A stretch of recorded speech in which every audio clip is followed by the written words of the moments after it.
We got Christian Hauer, the man, the myth, the legend, the mastering and mixing engineer. What's up, Christian? Just mixing on its own. Hey, what's up, Keith? Just mixing on its own? Just mixing on this one, yeah. We got our other buddy took care of the mastering. Nice. Yeah, our buddy Yeah. Martin. He has a project too, Accompany, which is pretty good. Check it out. We did the introductions in like an interesting order. We got Christian on first, but really the man of the hour, the man of the night is Mr. Keith Ferjeran. Yep, here I am. He's there in person. So, what's up, Keith? Santa Monica treating you well? Oh yeah, got my vest on, got my necklace. Going for it, baby. Chilling, yeah, but it's been like really cool out here. Been trying to surf and do all that kind of stuff, Closest to the ocean I've ever been, living wise. I mean, those ocean vibes seem to inform your content and like album material. So I don't know. You want to go into just listening to a track real quick, and then we'll ask questions like right after that.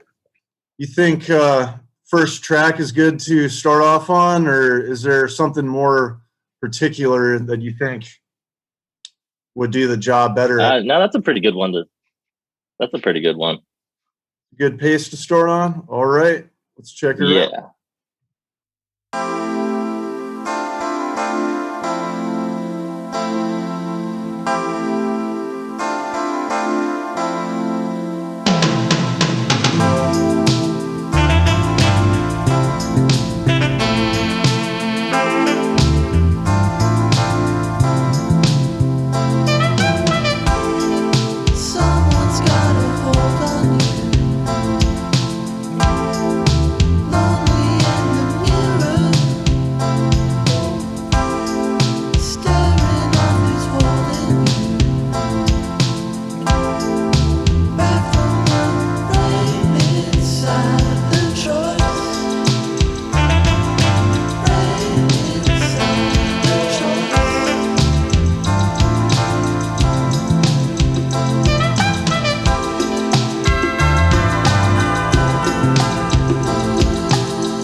Like you didn't have any personnel on that record. It was just you. Yeah, it was basically just me in my garage. So all my instruments were getting super dusty the whole time. You know, I'd clean them up and do all that shit all the time. Yeah, but yeah, that was just all me. The synthesizer. That one is actually the Insonics BFX that I used on that track, and then used the Alesis HR16B on basically that whole album. Oh, dude, you're in the HR16 fan club. You're one of the fanboys for that. Yeah, well, I am now. Like at first, it was the cheapest one I get my hands on Craigslist. Dude, So then I bought it, and the Alesis has this whole camp behind it. It's got, I mean, that band Godflesh used it on the Street Cleaner record, and all these like noise dudes that are into like circuit bending, like they've like raised the price of that drum machine. That drum machine is becoming more and more sought after by people in techno, rock, whatever genre. And like, and people say it's not cheesy. It's like, you know how a lot of the drum machines have that quote unquote cheese factor. Yeah, that's good sounds. I mean, that one is like top notch out of the box. Yeah, they're super nice sounding. Like I like it too because you could program them. You could also just play with your fingers, you know, like just play, you know, super sick. I mean, and then with the whole album, I basically just sampled a snare hit and sampled every drum part, just on Logic. So and then like you replaced the samples from the HR16. No, kept them. Oh, you just doubled them. You added like two snares at times, and a lot of times the tracks were just they're all like a stereo file of just the whole drum mixed down. So just kind of have like one stereo file with the whole output of the drum machine on it. So you like either play it or program the beat or whatever, and then play it in like that. But so it wasn't like tracked out like individual drums or anything like that, or it was just like the HR16 straight in. But Keith, you were saying that like even though you were using the HR16, you did some sampling on top. Like you said, you found some specific snares for that. No, I basically like sampled the HR16. Well, maybe in the track, but what I would do is just get like one snare hit for a whole track and just record it and like mess with it like through Logic, Sort of like humanized it and really gave it the feel that you were looking for, just by using like stabs from the drum machine. Mm-hmm. Yeah. And just kind of, figured out where I wanted everything, That programming is like really advanced programming, like with some of those fills, and like, even if you were kind of like arranging it as if it were like an acid like Foundry file, I mean, be able to like piece that all together and be coherent enough to understand from a production standpoint, like how to arrange those samples. Like that's props, man. Yeah, I think it's just like, I don't know like that much about programming and like music too much. So like I always take like the hardest route. It seems, drums were like the hardest thing for me to learn. Because Christian knows, I used to send him like mixes or like little demos all the time, and everything was just off. Like, like nothing was like on tempo.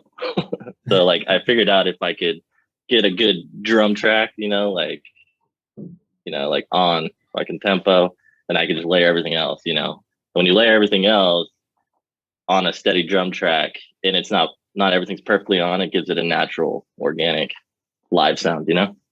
Totally.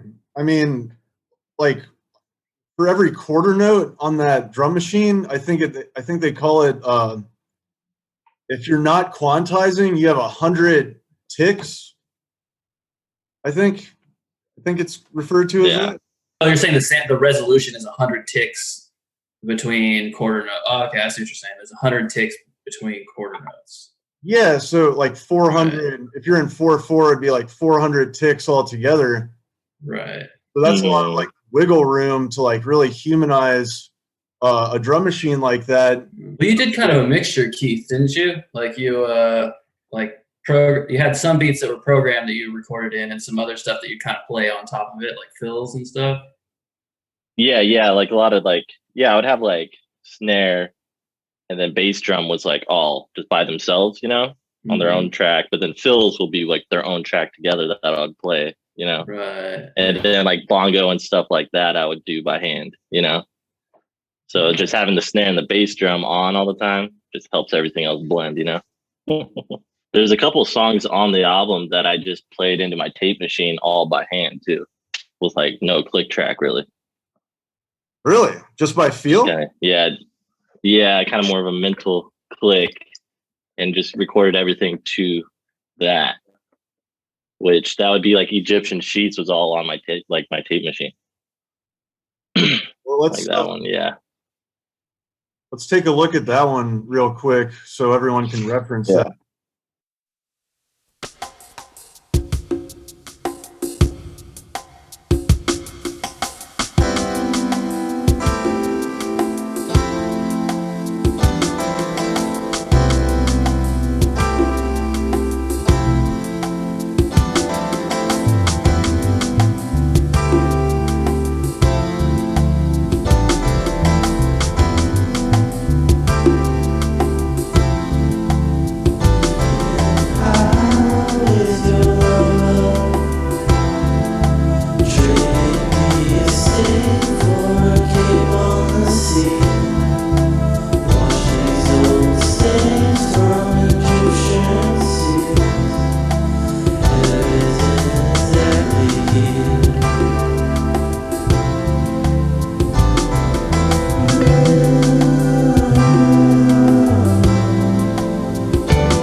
When you're playing with that feel, are you just like blissed out beyond belief?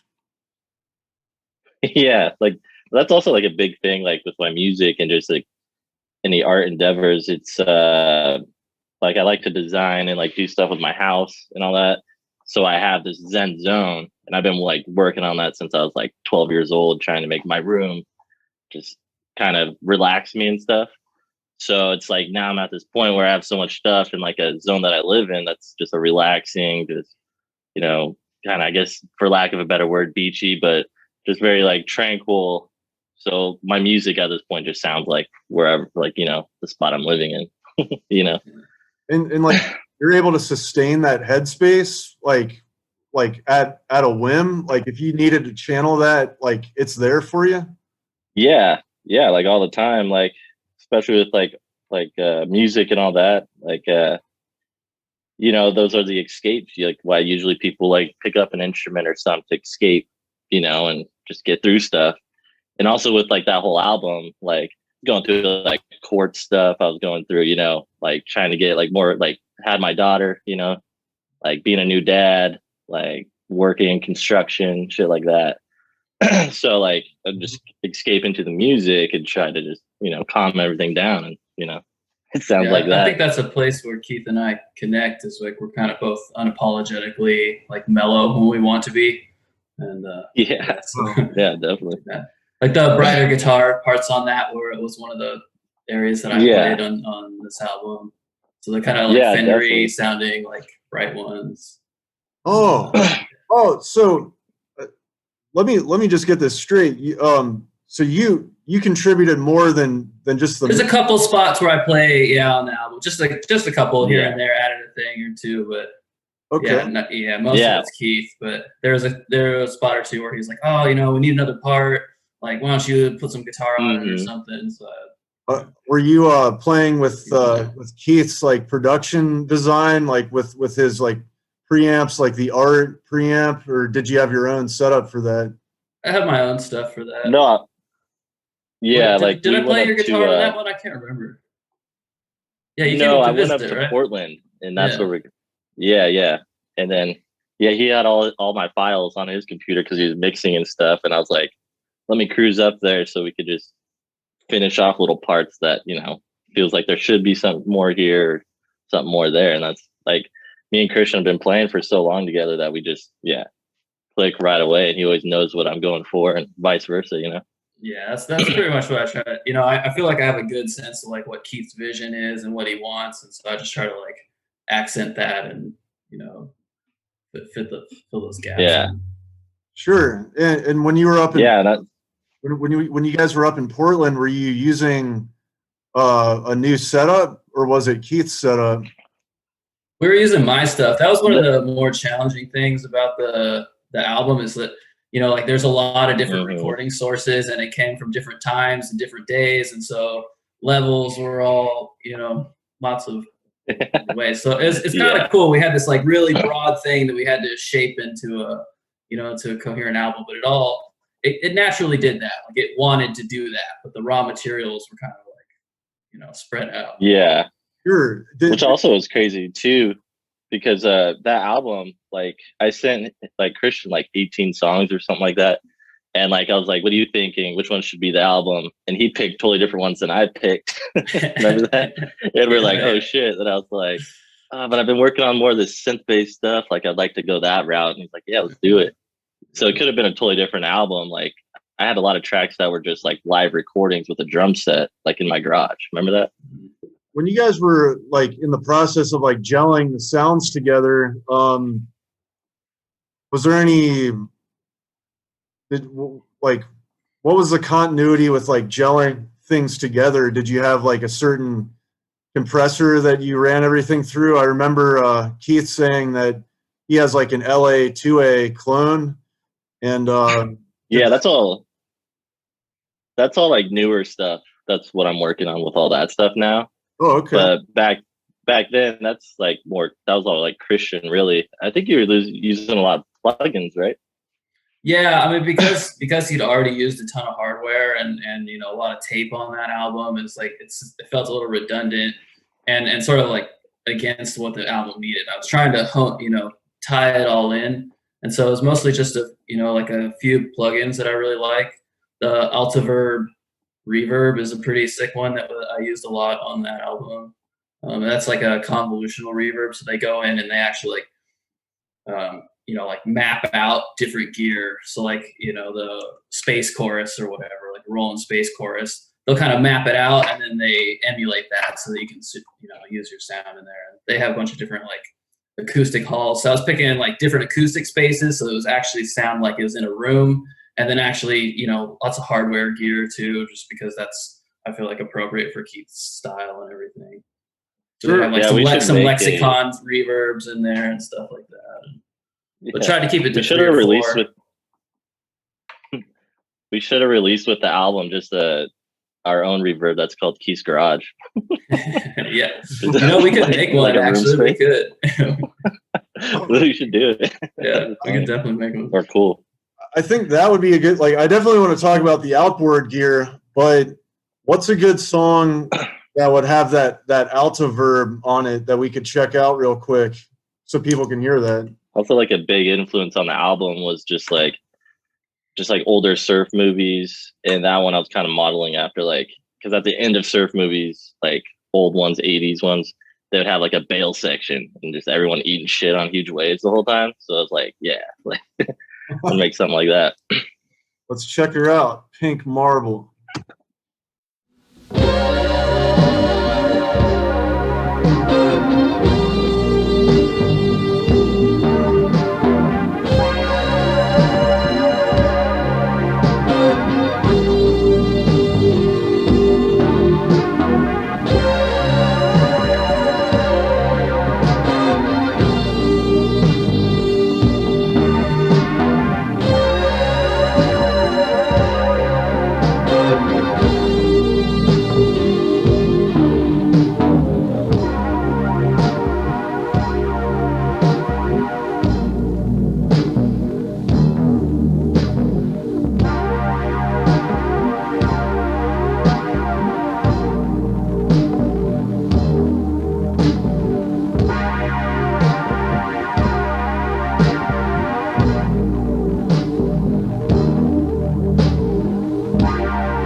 That song could have been on like Kill City by, James Williamson and Iggy Pop.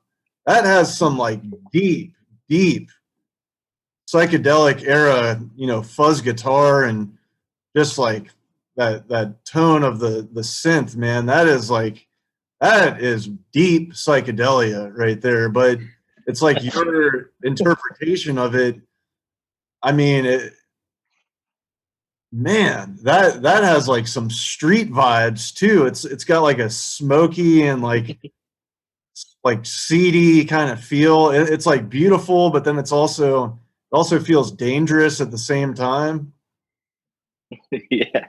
That one like big wave surfing. So that one's that's all through the art. Like even the bass, the drums, the guitar, and the synth, I did all on the same preset on the art called Heavy Metal Solo. That song like reminds me of like a lot of this reoccurring thing I hear with your music and your technique is that when you're like merging like your bass grooves and guitar parts, the like towards the end of like the phrase with the bass, it seems like you're able to like shift the harmony ever so slightly at the end of your phrasing to it's like that little pocket. Yeah. You get in that little pocket that shifts the harmony, and it's like it keeps the story moving and like interesting. And you know, that's awesome, man. Yeah, like the thing with that, it's just like a lot on this album and like stuff I do with like my solo stuff, like I try to have something that's just very constant, but working in very constant stuff, you have to kind of make it interesting on different sides all the time, you know? And that's one thing I'll do with like bass or rhythm is like the end of the phrase or whatever. I'll do something on that side, you know, which usually in the beginnings where I'll work on like my leads or, you know, synthesizer, maybe, you know, and have like a ball, you know, the yin yang, the merry of it all, you know? So it's more interesting to listen to over and over again, you know, instead of just like.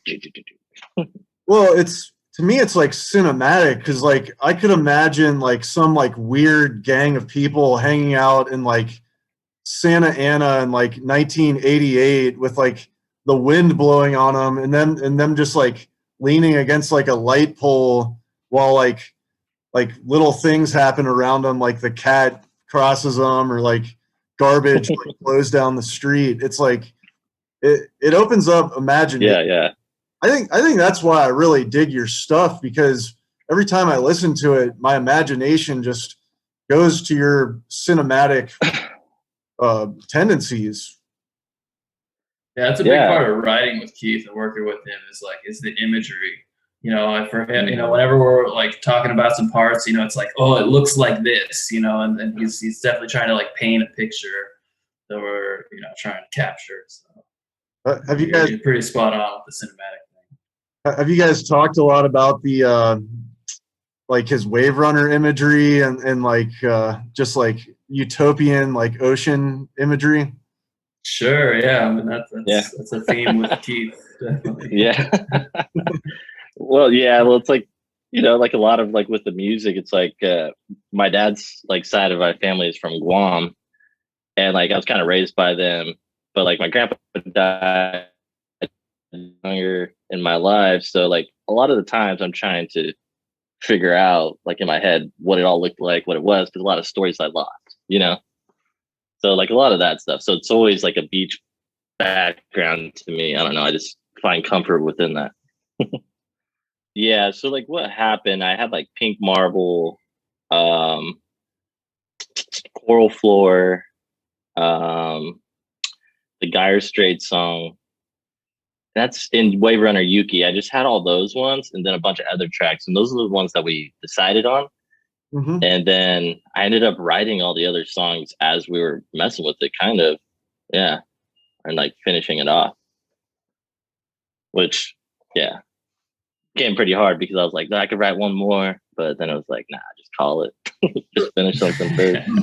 So you had 18 songs and then you agreed on the ones you just listed, and then the other ones were just written after that? Yeah, like written as we were mixing and stuff. Because I was getting more and more inspired as. Right, I think we started with something like 12, and then it just it kind of kept growing as we, you know, there was like the first set that we definitely decided on, like, okay, 5 or 6 of these we know for sure we're going to start working on them, and then, you know, he kept throwing more into the pile of like, you know, things to choose from. So by the end, we had a good amount to choose from. Let's check out another song real quick. Let's get. I think another good song will be Coral Floor, because Christian is singing on that one. Yeah, that's really singing on that one. Yeah. Let's jam it.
something I've noticed about the West Coast is that there just seems to be this level of like psychedelia that's literally just baked into the culture.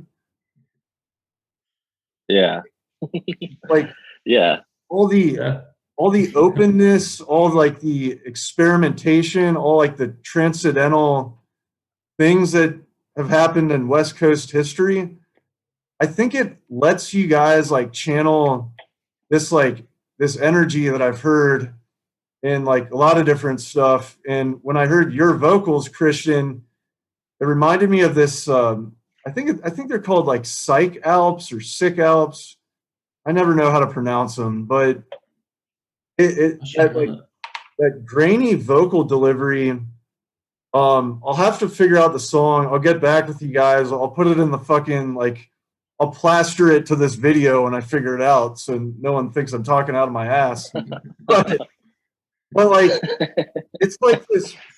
It's like your mind reaching for, or your consciousness or mind, without getting too hippie, just reaching for like this unknown territory in the horizon where like you've like allowed yourself to like channel this like level of like hypnosis or something that allows like the delivery to come off the way it does. And here on like the East Coast, everyone's just like piled on top of each other with like weird political affiliations and just like weird like hustle and bustle.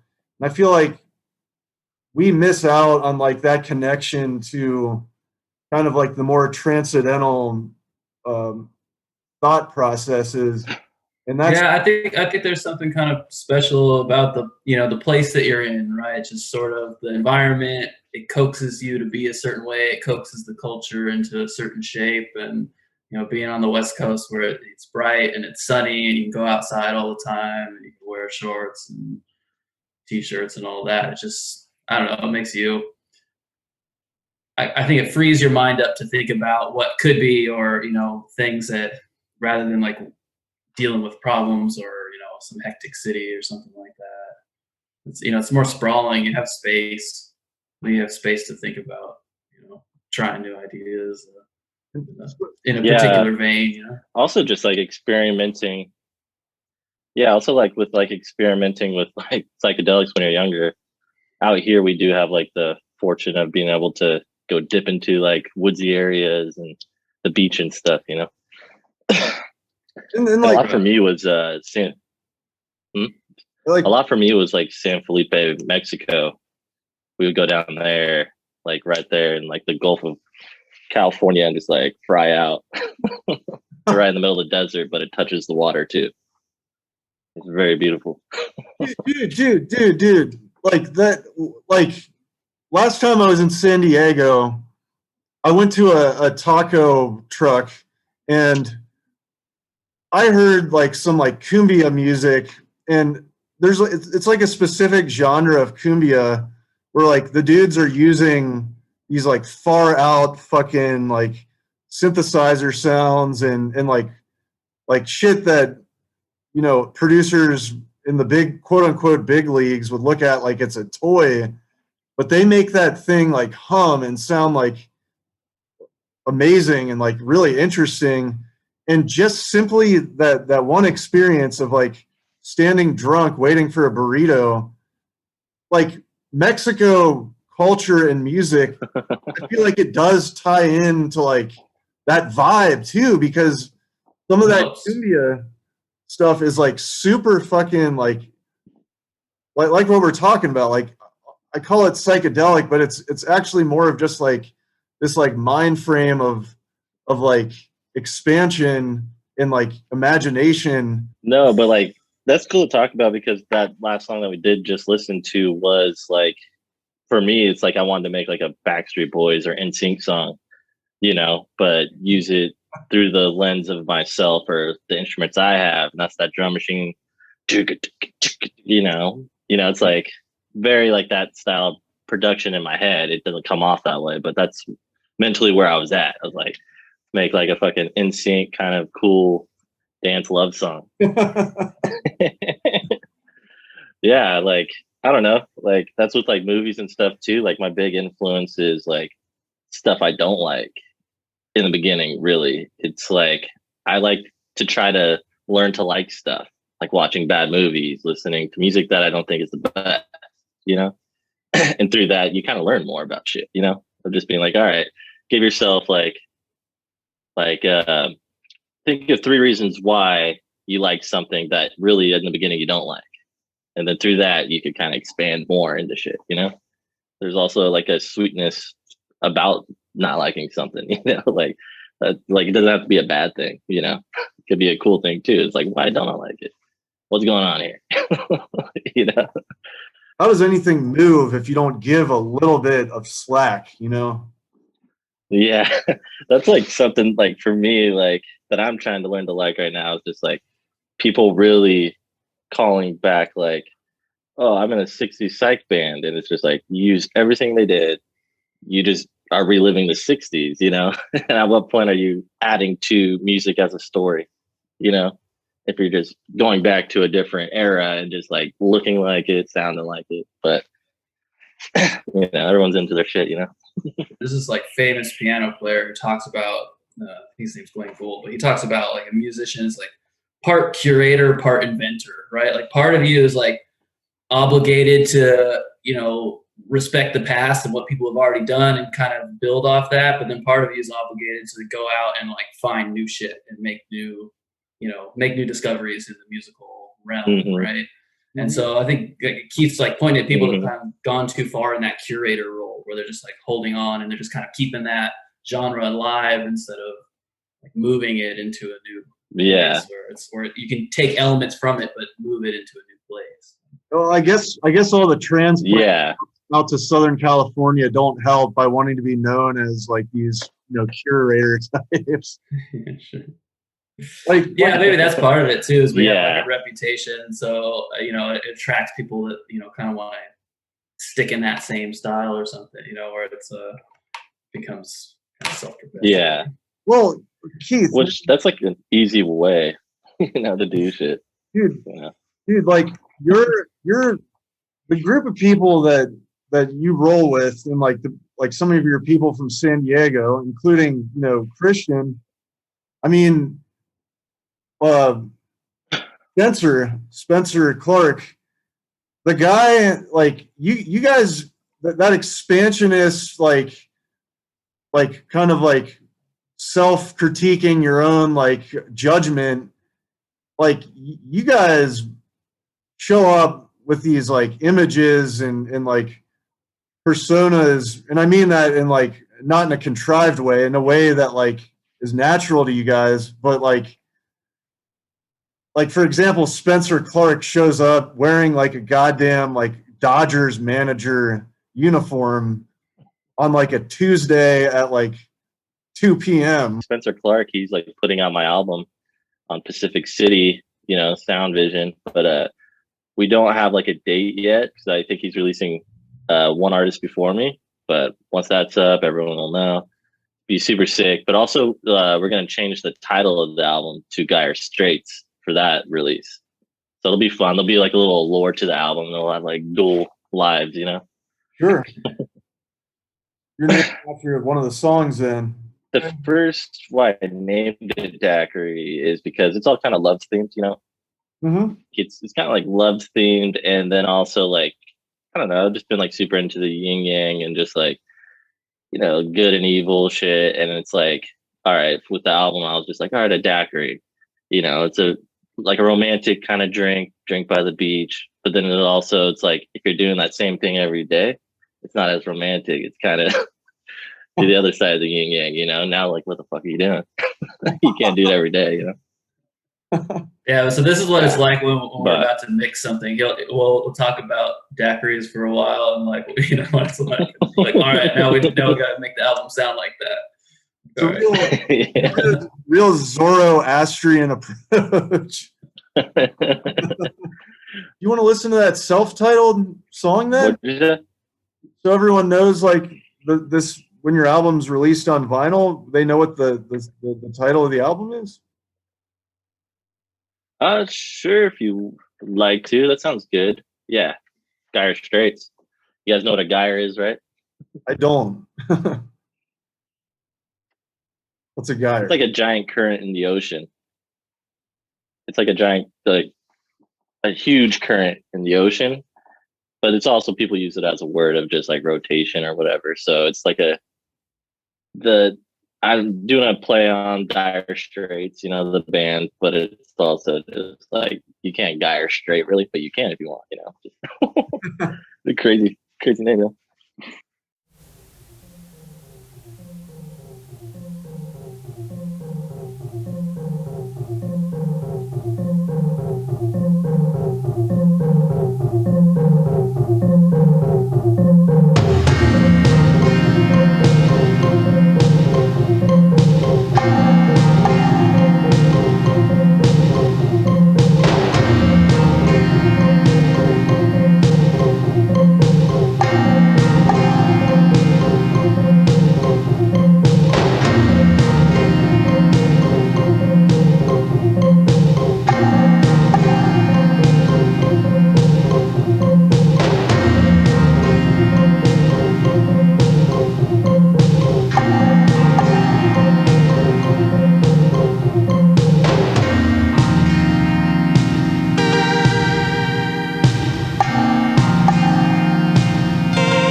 The late 80s, early 90s soundtracks in the Kauai K4, is that what it was?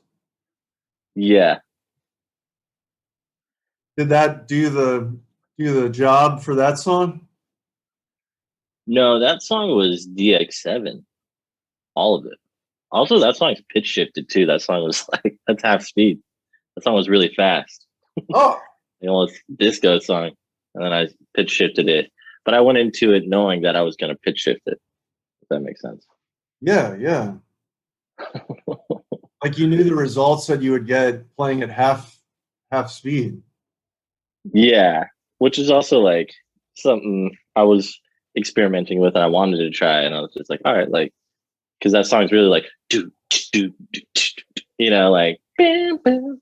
But then pitch down, you get that, and an experiment went right. I think I liked it. So is that technically half time, or is that if it's half speed, it's not technically half time other than the rhythmic elements? Like rhythmically, it would be half time, but then It'll be half time and half pitch. oh yeah, yeah, Yeah, true. yeah. Then also So with the like that cassette, yeah, keyboard pitches on it. down. Yeah. Then I went back and with the pitch shifted version, I added the keyboard to it. So it's like, it's really crazy. It's out of whack. But yeah, I just shifted it down to a spot where I could play my keyboard again. And that's where the part, that's like normal speed. Oh, So there's two things going on there. you're channeling something that I like is hard for me to like even like I don't know what fucking late 80s movie that I can think of that I heard a sound like that in, but I know I've seen 100 of them. And that I think it's because that DX7, I mean, that was all over. Yeah, I mean, so much of the Everywhere. music from the 80s is coming from the DX7. So the sounds just kind of, instantly take you right there and then, or get you in that area. yeah, it's true. And like, I'm more of a guitar player. I'm like, for all intents and purposes, I'm like a blues rock dinosaur with a lot of my stuff. I mean, That's cool though. granted, I've spent hours sequencing drums and doing like electronic stuff. Spent hours doing more dreamy pop folk stuff. I've actually got projects. Hopefully, will be out. But like, so when someone tells me about a DX7, I'm like, even though like You're not a synth guy, is what you're saying. I love synths, but I just don't know as much about like the particularities of them. Yeah, when you start getting into it, it's infectious. It's like really fun. Like Christian, what do you think about that K4, the Kuai K4 that Keith raves about? The Kuai is cool. That's a great one. Yeah, I like his Ensonic a lot too. Ensonic's cool. Oh yeah, that one. Then I have a JX8P that I use a lot too. Is Ensonic a new company or an old company? Oh, they don't make stuff anymore. They're actually a French synthesizer company. I don't think they make stuff anymore. Are they like 90s or 80s? They're from the 80s. So the 90s. ESQ1 was like one of the earliest ones. That's one that I have, and so that was like 84, 86. So they were like coming out in the digital. They were doing like hybrid synths, so they would have an analog filter on them, but then the oscillators were all digital. So like the waveforms were digital. So they have like kind of this unique like transitional sound about them that I really dig and Keith really digs. Yeah, they're cool machines. You just look down like the barrel of your guitar neck. Can we just do a plug real quick and let everyone in Southern California know that if they need a neck adjustment or a truss rod adjustment, that you'll do it for $50 an hour? Yeah, I will. That's something I learned. I had a jazz master and I paid a guy like $80 to intonate it. He put some weird fish oil on it and then he dropped a soldering iron on it and burnt my guitar. So I was like, all right, I'm gonna learn how to do this. Like, that's right. His guitar. You remember that, Christian? His guitar smelled for months like fish. Like straight fish. Yeah, I'd play it, then you just leave. You're like, oh, man. Some like migrant from like Norway that like sets up your guitar. Just rubbing anchovies on it. There's definitely like some guitar gypsy. Yeah, that was crazy. But it, God bless him, man. Like he Made me learn how to intonate a guitar. We're serious too. Like Wow. we're serious, right? Like you'll set up guitars if someone gets a hold of you. I will if someone wants to. I don't advertise it, but I will. Well, out of It's fun to do. It's easy. out of like the 1.5 million views that we're gonna get for this interview, hopefully at least Oh yeah. 30 people hit you up for that. And I stopped doing music and I just intonate guitars. But talking about gear though, this is my Strat though. I can show you that I bought and just like a black one, you know, but I put a black pick guard. But I wanted it to get one that was made in the US and made on my exact, you know, have a deeper connection.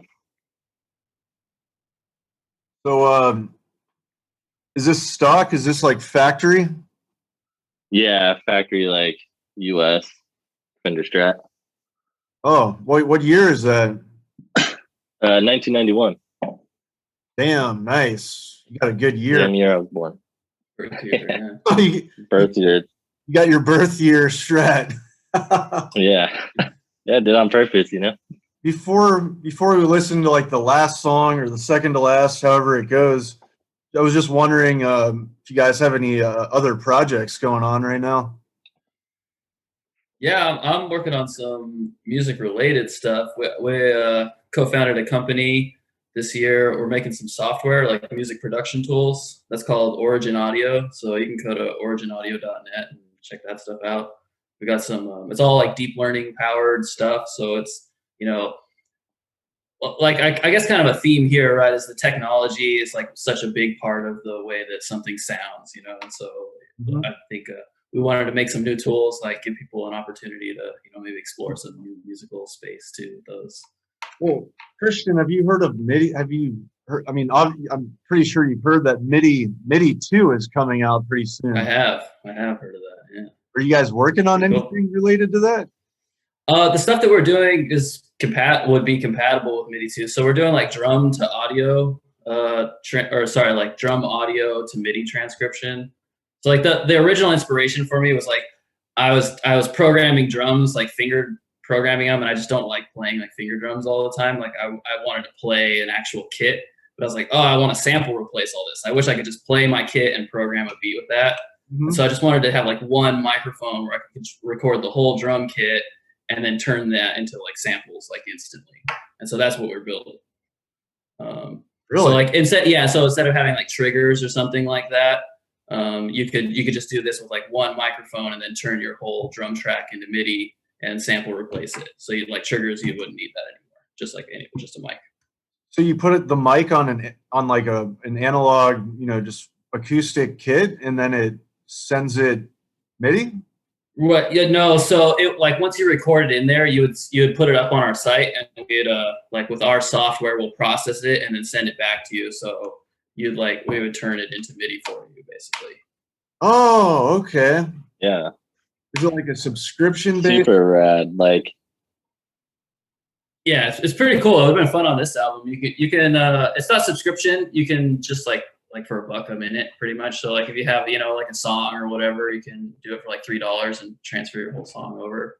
And then we got discounts for people like who are signing up for the first time. You can just try it out for free. It sounds like it's a phonic for people that are programming drums. Yeah, super helpful if you're programming drums, or like if you wanna just like manipulate some famous drum beats and stuff like that. And then we're also building a drum synthesizer too. Same thing, like deep learning based, all machine learning stuff. So it's cool. It's really interesting.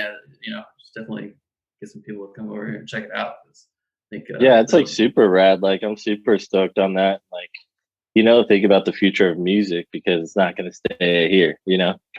So it's like cool. Like with that, like what like Christian's making, it's like, you know, that's the future, you know, it's like, and there's going to be like, you know, so much shit and like music will morph as it always will and should, you know, like, I don't know. I'm super stoked on that. Like, you know, like, what do you guys think about the future of music? Because I've been like thinking like orchestral shit's going to come back where kids in their house they're just going to be making full symphonies, and it's going to be like super sick, you know, like kind of some underground shit. So I stoked on that. I think we've already got the future technology. It's just catching up to what we have. I don't know. Yeah. I think that there's Definitely. going to be more. You know, like it's easy to kind of just feel like, oh, like what else is there? But there's always more, and you know, changing the way that you interact with the music too. You know, like you're not even just like you know a synthesizer, maybe it's still a synthesizer, but a different way of interacting with it, or something that produces different results is, you know, it's material for creative people to build on. And then you could take that drum loop or whatever that you get hit into MIDI, you know, figure it out. Just like, all right, I want, instead of a snare hit, I want it to be a fucking maraca, you know? Right, yeah, you can like change it up. Yeah, have a freaking different section where you just like totally new samples and stuff like that. And yeah, I mean, it really just unlocks, you know, the whole MIDI world. Well, like you can do stuff right now, but it's really manual. You know, you got to go in there and like pick a filter band and then get it to come in. And so it takes a long time. This just makes it kind of quick, so it can actually be a part of your tool set to like work with. Yeah. So I actually did something very similar to that with we laid down a bass line, and it was like really rhythmically correct. So it lined up, and we triggered a kick drum with the bass part. So right. So you can do it with a monophonic signal pretty easily, because you're just finding like where the hits happen. But where it gets tricky is like, okay, well now you got a drum kit, and I don't, you know, it could be any different instruments in there. Maybe the guy's got 2 toms or 3, or maybe there's, you know, cowbell or something like that. So you have to recognize all these different instruments that are just part of one signal now. And so it's another layer of difficulty there. And and again, more powerful, you know, just a lot more powerful. Are you alluding to the idea that you could take like a stereo drum signal, and the software itself will differentiate even with a stereo signal? Yep, exactly.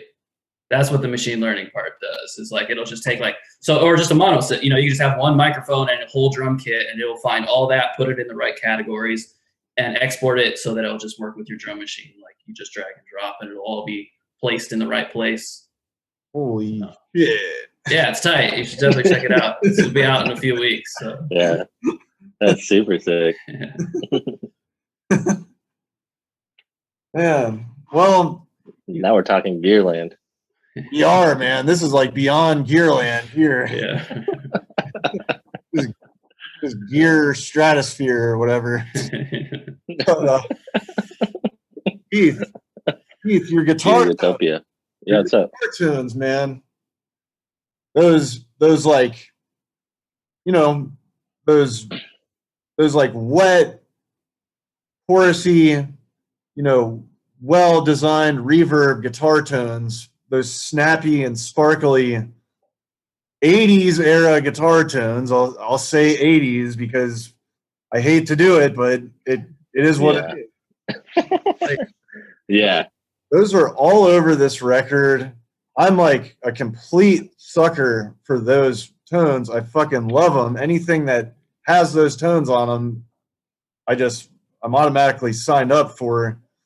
And that's like one of the fun things. Oh, sorry, don't mean to cut you off, but that's like one of the fun things about the album is that, you know, he's sort of going back and using this palette of tools from the 80s, right? But then, you know, taking them into a different direction. Like nobody wrote songs that they don't sound like 80s songs. You know, they aren't written the way, like it doesn't sound like Depeche Mode or something. You know, it's but he's using that palette, and so it's like he can take you there, but it's like this alternate past or something. I think about it like that, sort of like this 80s that never happened or something.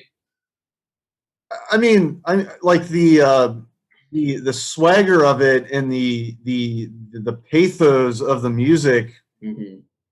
It has like a nod to like, you know, like modern like party culture, and it has like a subtle nod to electronic and like dance oriented music in a way that doesn't beat that over the head, but clearly you're a guy that's been in like party scenarios, and you're channeling the vibe and like the romance of the party, and like you're doing it your own way without explicitly you know, miming that.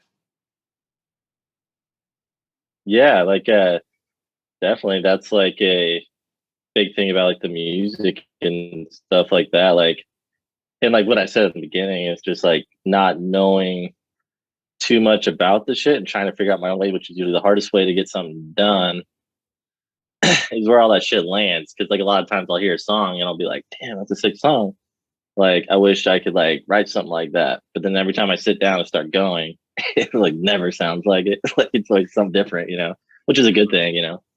But also what was I gonna say on that? Music, yeah, like I don't know, I just brain farted, I'm sorry. But oh man, that's something I was gonna say about that.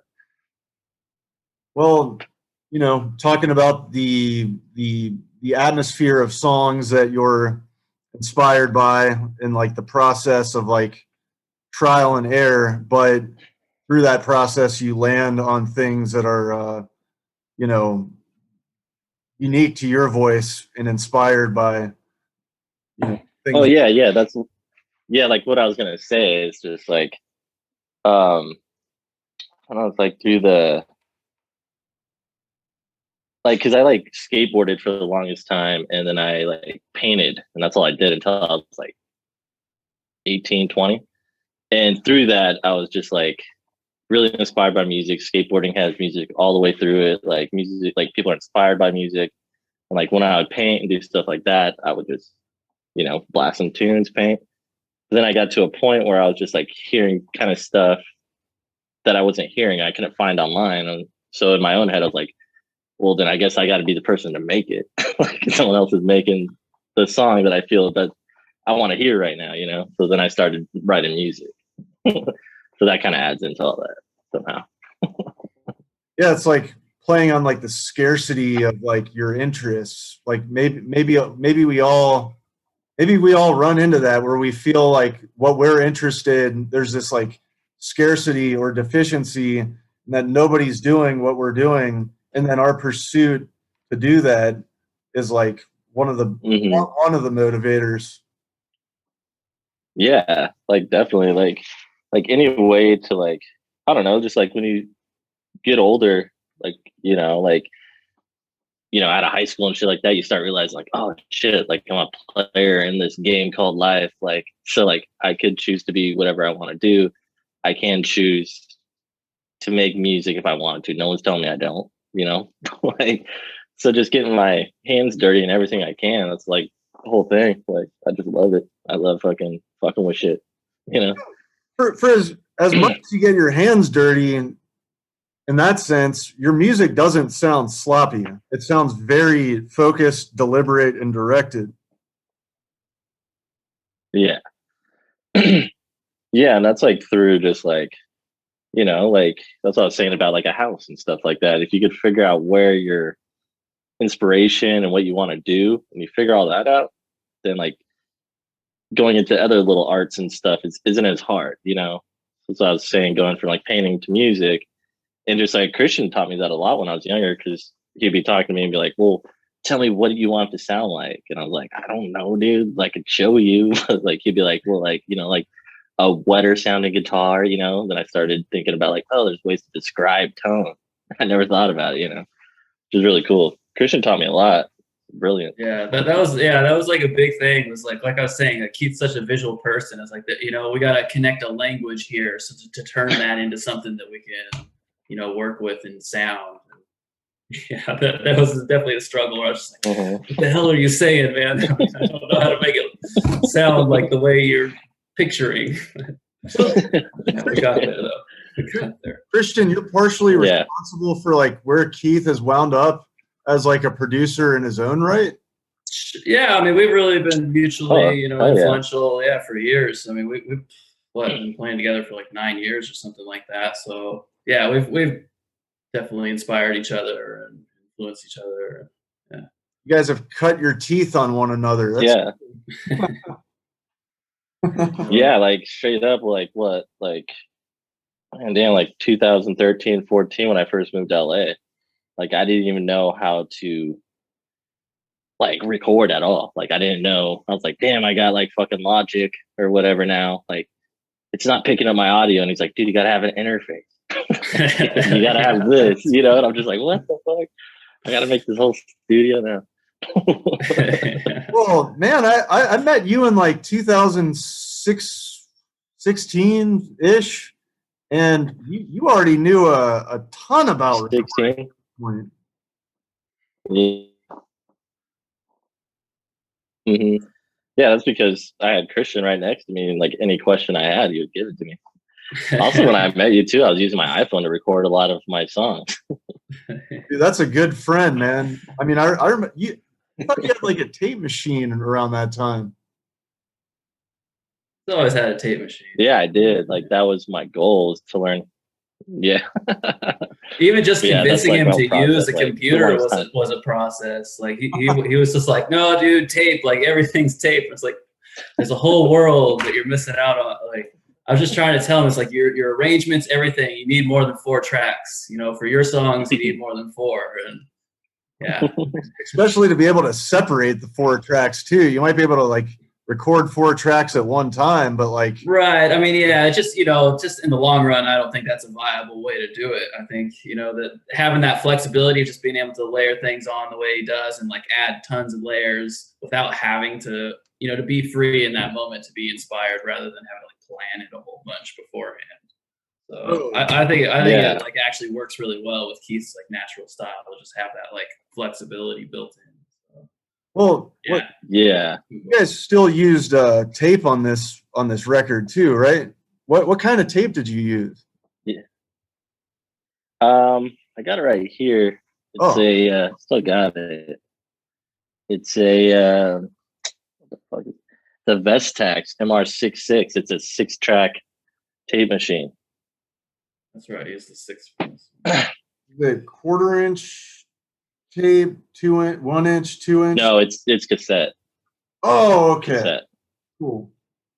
Like a Tascam scenario. Yeah.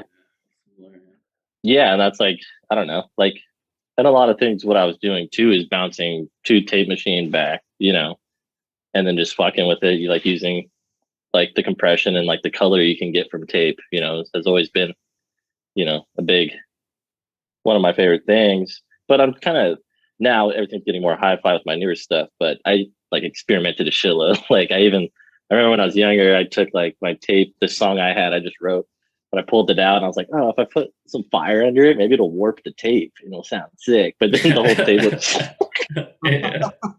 that shit flammable, dog.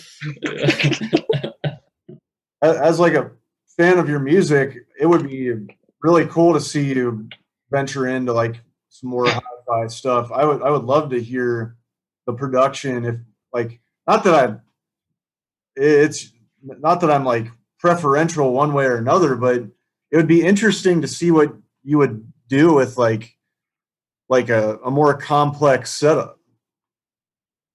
Yeah, like also that's just one thing I'm learning too, is like you could use a computer, but if you're using these older synths and drum machines, you get a warmthness through all that, you know, which a lot of times I've been making just strictly like computer shit, but like people will listen to it and be like, oh, this, like, you know, they think it's more tape, but it's not. It's just older instruments, you know, Sure. in a dirty garage, so they're a little bit gummy, you know. Like that HR16, But the sample rate of the HR16 won't go above, well, like 16 or 24 bit or something, you know.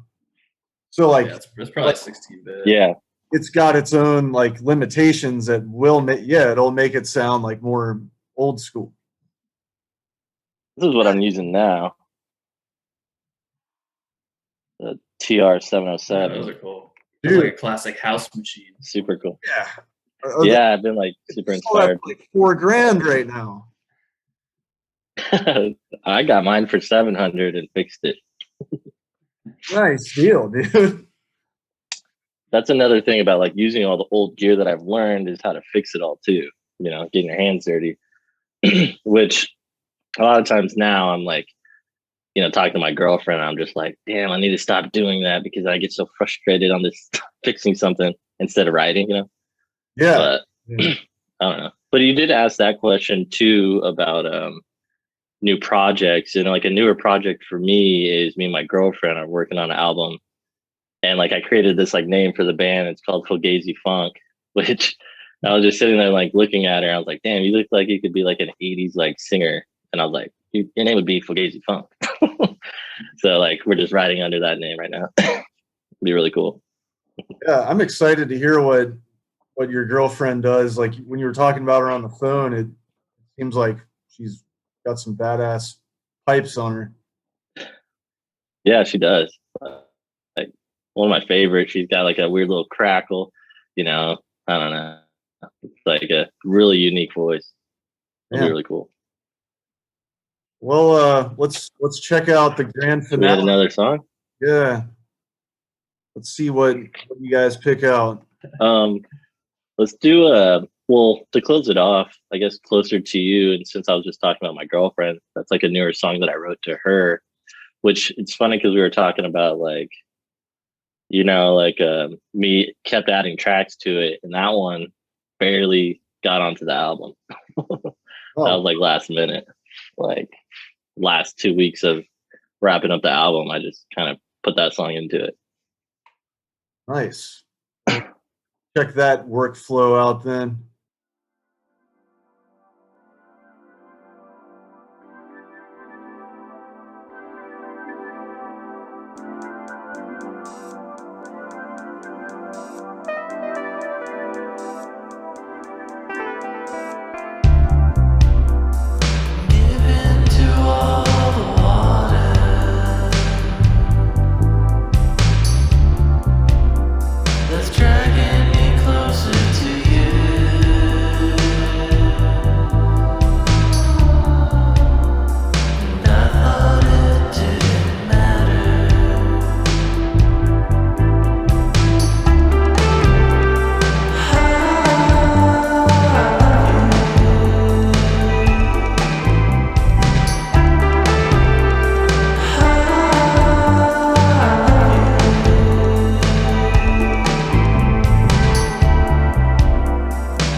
You guys want to listen to one more after that? Do that. The Love Hang On one actually might be it. That was like a that was the one with the two different pitches, right, Keith?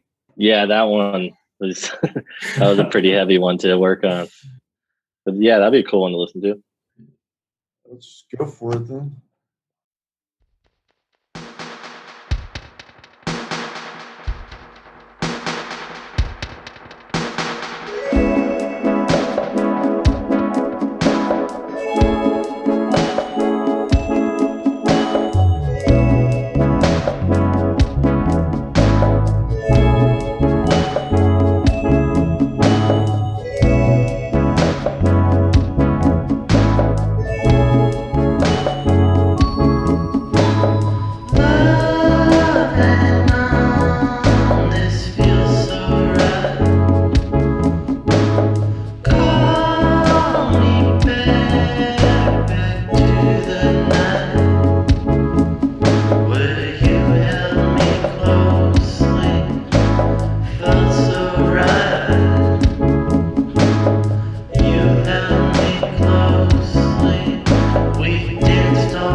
Yeah, that mix is really good on that song.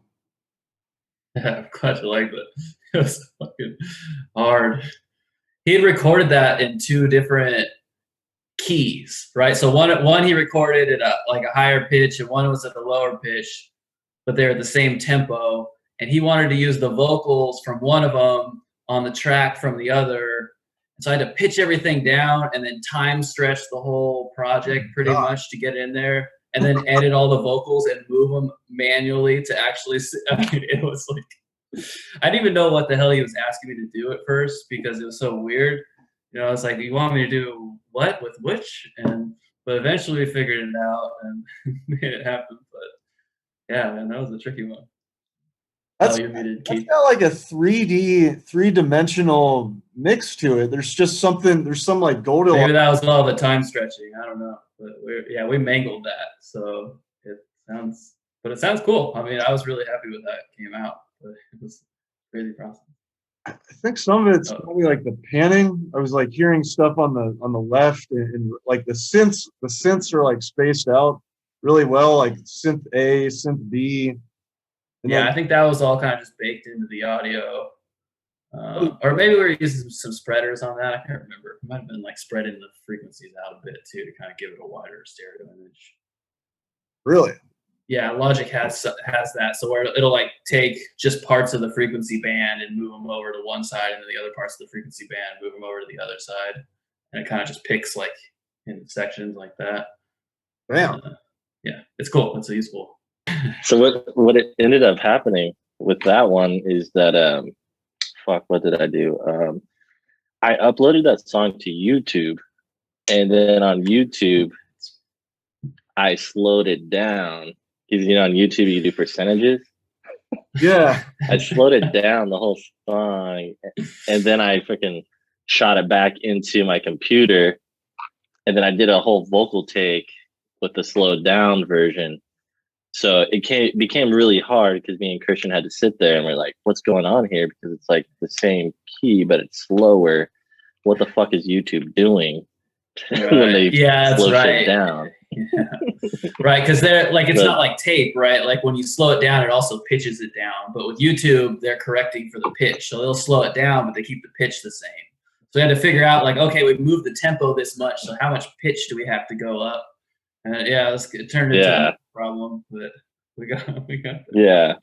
And I think like Christian really came in like clutch there. And I think he was just like smoking a lot. And I remember like talking to you, you're like super high, and you're like, dude, what is going on? And I was like, I don't know, dude, either. We got to figure this out. Yeah. But yeah, that was like also another thing with that, what I was doing back then, because like throughout this whole album, I figured out that I like keyboard and fucking with bass. And that's been like the easiest way for me to write. But what I was doing, I was like playing all my melodies too high up on the keyboard. Or like all my rhythm was too high up on the keyboard. So I basically was trying to pitch shift a lot of it, like, it's not too high, and I couldn't sing those registers. So that is one of those where I think it started off way faster, and then I did pitch shift it through my tape machine, finalized it that way, but then went on YouTube again and slowed it down. So it was like a big whirlwind, and then Christian came in and like figured it all out. And and that's why it has a weird, cool feeling to it, I feel. The brain power and like the commitment to that process, like on all of these songs. Jesus Christ, man. Like, yeah, I wanted to give up a bunch of times, but Keith was pretty insistent on getting that one to work. So. Like your process is pretty, pretty insane, man. In a good way. Like I mean that's why the like, album's interesting. It's got all kinds of different techniques and stuff he used. So it's like all over. Big fucking diversity on that. But it comes together though. That's what I was saying though. Like I always pick the hardest route, but not on purpose. It's just because lack of knowledge, And that's where you get kind of this arrays of shit, you know. But you know, I feel you. cool, I guess. It's like the grit and the will. The grit and the will becomes the final product. In that sense. Mm-hmm. Yeah, like marketing and shit like that. Like I suck at that. I don't want to do that all, you know.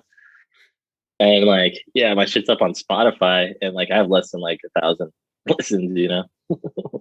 Oh. So hopefully, you know. Yeah, just gotta start blasting it out there and like telling people. So I think that's what you do. You kind of just quietly upload something, and then I don't tell anyone about it, so no one knows it's there. Yeah. Well, that's also a big thing that happened to me too. Is like my my social media got hacked like like a week before I was gonna upload the album. So like all my connects I had through Instagram and all that shit, like they're just gone. So now like I just have a bullshit Instagram that's called Pit Pals, and it's just like a funny fake app that I created for barbecue people to meet each other. I mean, you're in the right town, awesome, man. Santa Monica, you're a high roller at that startup. Yeah. Yeah. Anything else to say on the album? Well, the cover, my girlfriend took that photo like on our trip out to Catalina Island. So that's what that photo comes from. On a ferry boat. Nice. We can drum up the photo real quick. Here's the album cover. Yeah. Everybody out watching this, if you've made it to this point, check out Keith's Bandcamp. You should see the links in the video, but should we be looking out for any music videos or anything? I guess the tape drop is gonna be on cassette through Pacific City Sound Vision, like one of my favorite, you know, just all around like person, Spencer, but also just all the music he does and releases is my favorite. So check that out. He also has it's in LA, but it's also on lookout.fm. He has a radio show like every Wednesday. Like it's broadcast, it's super sick. You guys would really like it. Should plug that like in the links. And then you should also Tommy Mitsu. What? What's the name of his show? I don't know if he has a name for it, but I'll give you a link and you can put that in there. All right. But super sick. There's that, and then what was I saying? Like Tommy Mitsu, who you know, mastered the whole album. Definitely plug him in there. His album's really good. He just dropped it out like an album like 3 weeks ago or something like that, right, Christian? Yeah, it's pretty recent. So yeah, he'd definitely appreciate that. Yeah, he's got cool music, and also, and he added a lot. Just like the mastering stuff, I don't really know how to do. He did all the like cool technical shit there. Dude, who just showed up? Who's this? Huh? Who just showed up? It's my cat, Thea. He had a song written about her, right? Yeah, that was on like one of my first little Bandcamp things. Cheers, everyone. Hopefully you listen to the album. Hopefully you dig it. If you don't, think of 3 reasons why you don't like it. Then 3 why you do. Yeah.